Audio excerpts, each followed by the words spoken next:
Assalamualaikum warahmatullahi wabarakatuh. Perkenalkan, saya WP Rista Aprilianti dari kelas 12 IPA 2. Di sini, saya akan mempresentasikan materi dan gambar mengenai evolusi. Sebelumnya, apa sih itu evolusi? Nah, evolusi yaitu perubahan yang terjadi pada makhluk hidup yang terjadi dalam waktu yang lama dan berlangsung secara perlahan atau berangsur-angsur. Perubahan yang terjadi adalah pada tingkat populasi. Ada sebuah teori yang menjelaskan mengenai asal-usul kehidupan. Ada dua teori. Yang pertama, ada teori abiogenesis dan yang kedua ada biogenesis. Yang pertama, abiogenesis. Pada teori ini mengemukakan bahwa makhluk hidup itu tercipta atau terjadi secara spontan, atau makhluk hidup berasal dari benda tak hidup. Hal ini dikemukakan oleh Aristoteles. Dan yang kedua ada teori biogenesis. Pada teori ini mengemukakan bahwa makhluk hidup itu berasal dari makhluk hidup sebelumnya.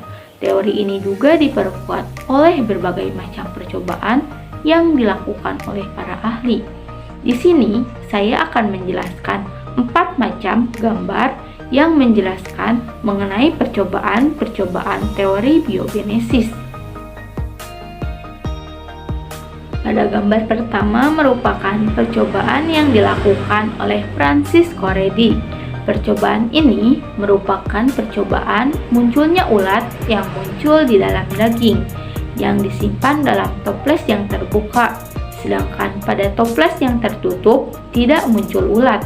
Hal ini dapat disimpulkan bahwa larva di sini adalah suatu kehidupan, bukan berasal dari dalam daging.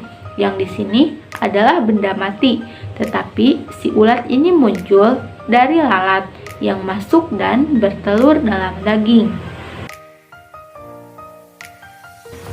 Pada gambar kedua ini merupakan sebuah percobaan yang dilakukan oleh Louis Pasteur, yaitu tentang mendidihkan kaldu di dalam labu. Kemudian si labu ditutup dengan menggunakan pipa seperti huruf S. Kemudian si mulut labu tetap terbuka. Dengan kondisi seperti ini, makhluk hidup memungkinkan akan tetap masuk dan kemudian si kaldu ini akan tetap jernih dan juga steril.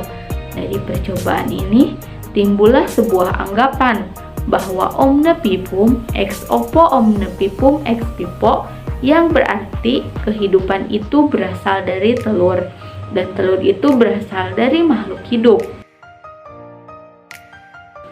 Pada gambar ketiga merupakan sebuah percobaan mengenai teori evolusi kimia yang menjelaskan bahwa asal-usul kehidupan itu berasal dari sebuah reaksi antara C4 yaitu gas metana, NH3 yaitu amonia, H2 yaitu hidrogen, dan H2O yaitu air di atmosfer dengan sinar kosmis dan halilintar yang menghasilkan sebuah senyawa organik berupa asam amino.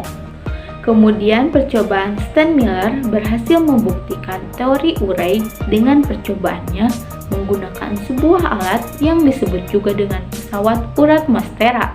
Dapat disimpulkan bahwa senyawa anorganik itu bisa diubah menjadi asam amino yang di sini adalah senyawa organik dengan menggunakan pesawat urat Mastera.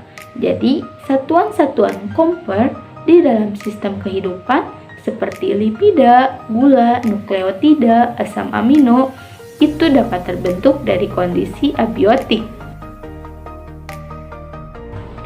Gambar yang keempat ini adalah sebuah gambar yang menjelaskan mengenai teori evolusi jin lamar.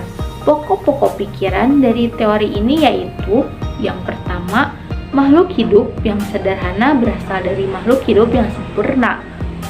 Yang kedua, makhluk hidup akan senantiasa beradaptasi dan menyesuaikan diri dengan lingkungannya.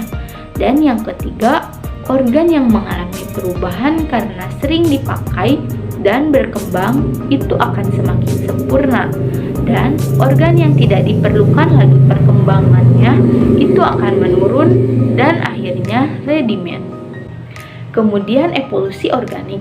Itu terjadi karena perubahan yang disebabkan oleh lingkungannya dan juga dapat diturunkan seperti yang tertera pada gambar.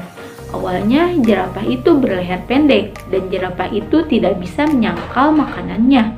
Karena daun yang tinggi, jerapah ini terus menjulurkan lehernya dan akhirnya lehernya itu memanjang dan akhirnya terbentuklah jerapah dengan leher yang panjang. Mungkin hanya itu yang dapat saya sampaikan. Mohon maaf bila ada kesalahan dan kekurangan. Terima kasih. Wassalamualaikum warahmatullahi wabarakatuh.